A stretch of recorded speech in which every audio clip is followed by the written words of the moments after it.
నమస్తే, welcome to our channel. నేను సిరి. ఈరోజు మనతో పాటు ఉన్నారు ప్రముఖ సినీ క్రిటిక్ దాసరి విజ్ఞాన్ గారు.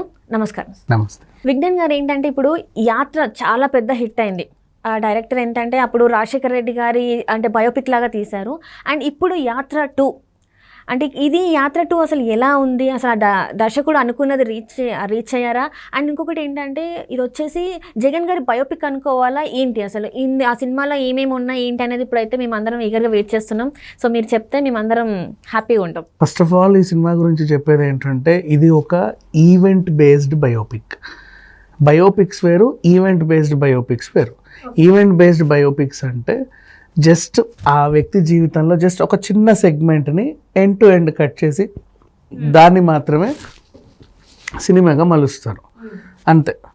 సో అలా ఇంతకుముందు వచ్చినటువంటి యాత్ర అది ఎంత పెద్ద సక్సెస్ అయిందో మనకు అందరికీ తెలుసు. దానికి కొనసాగింపుకు దాదాపు 5 ఏళ్ళ తర్వాత ఇప్పుడు ఈ సినిమా వచ్చింది.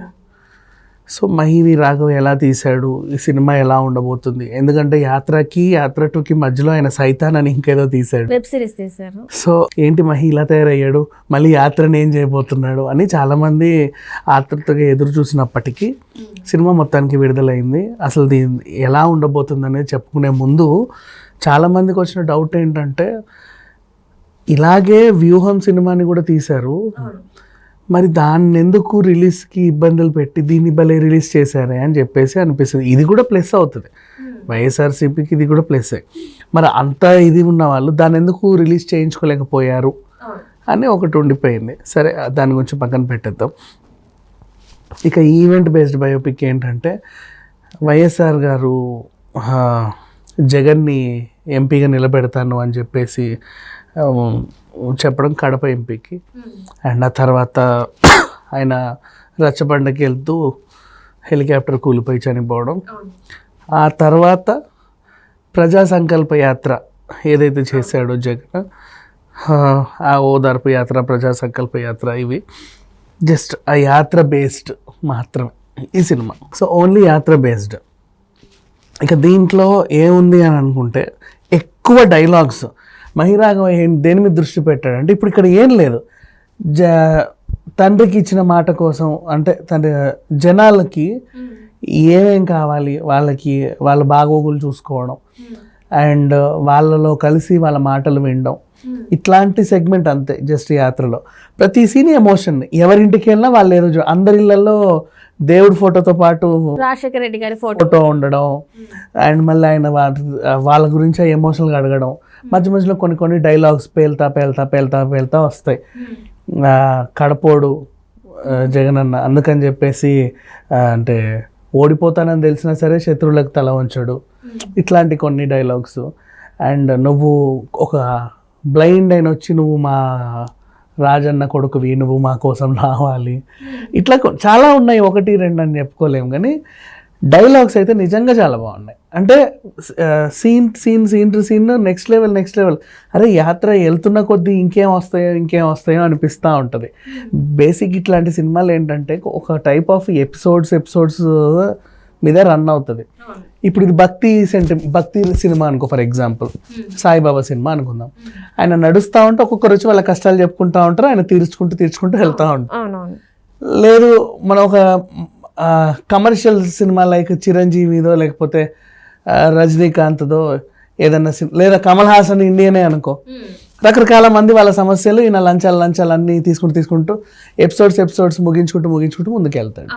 సో ఇప్పుడు ఇది యాత్ర కూడా ఇట్లాంటి అంటే ఈవెంట్ బేస్డ్ సినిమాలు ఇందాక నేను చెప్పినవి, ఇప్పుడు ఇది ఈవెంట్ బేస్డ్ బయోపిక్ అనమాట. సో ఇదేంటంటే ఆయన జీవితంలో అక్కడ నుంచి ఇక్కడ వరకు కత్తిరించారు. వెళ్తున్న కొద్దీ ఆసక్తికరంగా ఉంటుంది. ఎలా అయితే మనకి మమ్ముట్టి సినిమా ఇప్పుడు నేనున్నా ఆ డైలాగ్ ఇందులోనూ ఉంటుంది.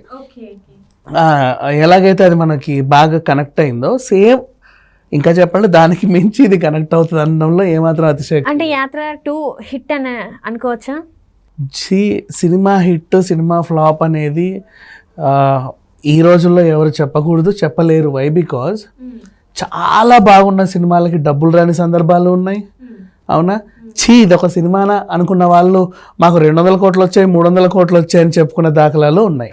సో హిట్ ఫ్లాప్ అనేది చెప్పలేం, కానీ సినిమా ఎలా ఉంది అని చెబితే ప్రేక్షకుడు కనెక్ట్ అవుతుంది అని మాట్లాడుకుంటే frame to frame, pin to pin, end to end connect అయిపోతుంది. అంటే ఫస్ట్ సీన్ నుంచి ఎండింగ్ సీన్ వరకు కూడా జనాలు సినిమాతో బాగా కనెక్ట్ అవుతారు. అలా బాగా కనెక్ట్ అవుతారు. నెక్స్ట్ ఎండ్ అని క్యూరియాసిటీ పెంచుతుంది, అలా లీనమైపోయేలా చేస్తుంది. అండ్ ఈవెన్ యాక్టర్స్ కూడా అలాగే పర్ఫామ్ చేశారు. అండ్ నెక్స్ట్ అంటే ఇంకా ఇది జగన్ని కడప ఎంపీగా భారీ మెజారిటీతో గెలవడం, ఆయన ఎలాగైనా దించాలని చెప్పేసి అప్పుడు చంద్రబాబు నాయుడు గారు వాళ్ళ అంటే కుట్రలు, అంటే ఆయన దింపేయాలి ఎలా, ఆయన కుట్ర చేశాడో లేదో తర్వాత సంగతి, వీళ్ళ తరఫున సినిమా కాబట్టి వాళ్ళ కుట్ర చేసినట్టుగా చూపించారు. అది సరే, ఏదో ఒక రకం. ఇప్పుడు ఆయన హీరో అనుకున్నారు వీళ్ళంటే ఖచ్చితంగా అవతల వాళ్ళందరూ విలన్సే కదా. ఇక సోనియా గాంధీ గారైనా విలనే, మిగతా వాళ్ళందరూ విలనే. ఇకపోతే కేతకి గురించి మాట్లాడాలి. మన భారతి గారి క్యారెక్టర్ ఏదో అచ్చుగుద్దినట్లు, కొన్నిసార్లు మనము ఊత పదాలు ఉంటాయి, అచ్చుగుద్దినట్టు అంటారు. అచ్చుగుద్దినట్టు అంటే ఇట్లా తీసి అట్లా ఇస్తే సేమ్ ఉంటాయి అని. అవును, అట్లాగే ఫేస్లు నిజంగా ఆ పదానికి ఈవిడ సరిపోయింది అనిపిస్తుంది. పర్ఫెక్ట్గా ఉంది. అండ్ నెక్స్ట్ అండ్ ఈవెన్ తన యాక్టింగ్ కూడా నెక్స్ట్ లెవెల్. అలాగే చంద్రబాబు నాయుడు క్యారెక్టర్లో మన మంజ్రేకర్ గారు, ఆయన ఇక చెప్పాల్సిన అవసరం, he's a very good actor. So ఆయన ఆ పాత్రను కొంచెం రక్తిగట్టి ఇచ్చారని చెప్పుకోవచ్చు. అంటే వ్యూహం లాగా యాజ్ ఇట్ ఈస్ మొఖాలు తేలకపోయినా ఇంచుమించు పర్లా అలాగే ఉన్నాయి. ఈవెన్ జగన్ గారి క్యారెక్టర్లో ఆయన హావభావాలు పలికించడంలో జీవ సక్సెస్ అయ్యాడని చెప్పుకోవచ్చు. మమ్ముట్టి గారు కనబడేది కాసేపే అయినప్పటికీ కూడా అసలు ఈయన లేకపోతే ఈ సినిమా లేదేమో, అంటే ఇంపార్షియల్గా కంప్లీట్ అవుతుందేమో అన్నట్టుగా అనిపిస్తుంది. అంత బాగా ఉంటుంది ఆయన ఎపిసోడ్. జస్ట్ అండ్ ఇంకోటి, ఎప్పుడైతే ఆ హెలికాప్టర్ క్రాష్ అవ్వడమో ఆ తర్వాత నుంచి ఇంట్రెస్ట్ పెడుతుంది, క్యూరియాసిటీ. కథ వేగంగా వెళ్తూ నెక్స్ట్ ఏంటి అయ్యో ఏం జరుగుద్ది అని ఇట్లా లీనమైపోయి చూస్తూనే ఉంటాం. నిజంగా అప్పుడు జరిగిన సిచ్యువేషన్స్ అన్ని కళ్ళకు కట్టినట్టు చూపించినట్టుగా ఉంటుంది. అండ్ ఇకపోతే టెక్నికల్ వాల్యూస్ గురించి మాట్లాడుకుంటే సాంగ్స్ బాగున్నాయి, బీజిఎం నెక్స్ట్ లెవెల్. అంటే ఇట్లాంటి సినిమాలని అసలు పెద్దగా కథే ఉండదు దీంట్లో, జస్ట్ ఒక సెగ్మెంట్. అంటే ఎప్పుడైతే రాజశేఖర రెడ్డి గారు చనిపోయారో అప్పటి నుంచి ఈ యాత్ర స్టార్ట్ అవుతుంది కాబట్టి ఈ యాత్ర వరకే, అంటే ఆ తర్వాత తను సీఎం అయింది లేనిది మనకు చూపెడతారు సినిమాలో. సో అక్కడ వరకు కట్టే, ఇంకా తర్వాత ఈ నెక్స్ట్ 5 years లేదు. ఇట్లాంటి సినిమాలు నిజంగా బీజిఎం పర్ఫెక్ట్గా ఉంటేనే ఎక్కడికో వెళ్తాయి. ఎలా అంటే మనం ఆ నలుగురు చెప్పుకోవచ్చు. చనిపోయినాక ఆయన జర్నీ ఈలోపు వీళ్ళని చూడాలనుకుంటాడు, అంతే. ఆ ఎపిసోడ్స్ మాత్రమే మనకి ఉంటాయి కదా. అటు ఒక పక్క ఎమోషనల్, ఇంకో పక్క బీజిఎం కూడా మెయిన్ కీ రోల్ పోషిస్తుంది. సేమ్ అలాగే ఆటగదిరా శివ అని ఒక సినిమా, అదేంటంటే ఉరిశిక్ష పడ్డ ఖైదీ తప్పించుకుంటే ఉరేసేవాడికే దొరుకుతాడు, చంపేవాడు చచ్చేవాడు కలిసి చేసే జర్నీ. అంటే జస్ట్ అంతవరకే సెగ్మెంట్. ఇట్లాంటివి event based pics, event based biopics ఎప్పుడైనా సరే వచ్చినప్పుడు అంటే వాళ్ళు ఎంచుకునేది అంతవరకే, ఆ ఒక్క జర్నీలో జరిగే కథే వాళ్ళకి కావాలి. సో దాన్ని ఆసక్తికరంగా మలచాలి అంటే సంగీతం చాలా కీ రోల్ పోషించాలి. ఇది అంతకు మించి ఇచ్చాడు. అండ్ నెక్స్ట్ అలాగే కెమెరా పనితనం కూడా చాలా బాగుంది, నిర్మాణ విలువలు కూడా చాలా బాగున్నాయి. అండ్ వీళ్ళని అడిగారు ఎందుకు తమిళ వాళ్ళని తీసుకొచ్చారు అంటే, తెలుగు వాళ్ళని పెడితే బెదిరిస్తారు, వాళ్ళని చంపేస్తారు, ఇంకేదో చేస్తారు, ఎట్లా చేస్తున్నావు జగన్ అన్న పాత్ర నువ్వు అని ఏదో అంటారు, అందుకే వేరే వాళ్ళని తెచ్చి. అయినప్పటికీ వాళ్ళకు కూడా కొన్ని బెదిరింపు కాల్స్ వెళ్ళాయంట. ఓకే, ఆయన చెప్పుకున్నాడు జీవ. సరే, ఇక అసలు విషయానికి వస్తే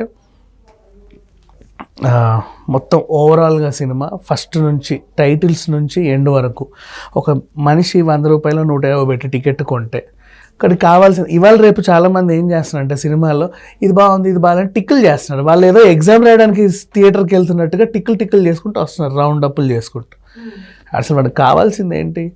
మనం వెళ్ళి లోపల కూర్చున్నామా 2.5 గంటల్లో మనకి ఎంటర్టైన్ చేసిందా లేదా, అంతేగా. మనం వెళ్ళేదే ఎంటర్టైన్మెంట్ కోసం, మనం ఏదో దాని డిటెక్టివ్ లాగా వెళ్ళి దాంట్లో తప్పులు ఎతకడానికి అయితే వెళ్ళట్లా.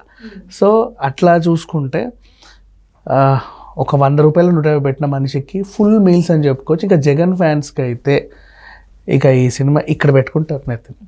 అంటే ఓవరాల్గా ఈ సినిమా ఇటు జీవాకి ఇటు జగన్ గారికి ప్లస్ అవుతుంది అంటారా? అందరికీ ప్లేస్ అవుతుంది. మమ్ముట్టి గారికి బీభత్సమైన ప్లేస్. అసలు మమ్ముట్టి గారిలో రాజశేఖర్ని చూసుకున్నారు లాస్ట్ టైం యాత్రలోనే, ఇప్పుడు ఇంకా ఎమోషనల్. అసలు ఆయన అట్లా ఒదిగిపోయారని చెప్పుకోవచ్చు ఆ క్యారెక్టర్లు. అదేంటో అసలు వెరైటీగా, నిజంగా అందరూ బాగా చేశారు. ఓవరాల్గా మీరు ఈ యాత్ర 2కి ఇచ్చే రేటింగ్ ఎంత? యాత్ర 2 సినిమాలో హింస, అశ్లీలత, అసభ్యత, బూతు డైలాగులు, చిన్నపిల్లలు చూడకూడనటువంటి అంశాలు, లేడీస్ని అసభ్యంగా తాకే అంశాలు, ఇలాంటివి ఏమీ లేవు. క్లీన్ చిట్ సినిమా ఇది. సో ఇట్లాంటివి ఉంటేనే, యానిమల్ హాము, రక్తపాతాలు ఉంటేనే మనం కొంచెం రేటింగ్లు తగ్గిస్తాం అంతే. సో దీనికి 4/5 హ్యాపీగా ఇచ్చుకోవచ్చు. 5కి 4 ఇస్తున్నారు. హ్యాపీగా ఇచ్చుకోవచ్చు, దీంట్లో ఏం లేదు. మిగతావి ఏంటంటే చిన్న చిన్న లోపాలు అంటే ప్రతి సినిమాలోనూ ఉంటాయి, అది పెద్దగా పట్టించుకోవాల్సిన అవసరం కూడా లేదు. But it's okay. సో ఓవరాల్గా సినిమా అయితే హిట్ అయితే. Yes. Okay, nice. Thank you so much అండి. Thank you so much.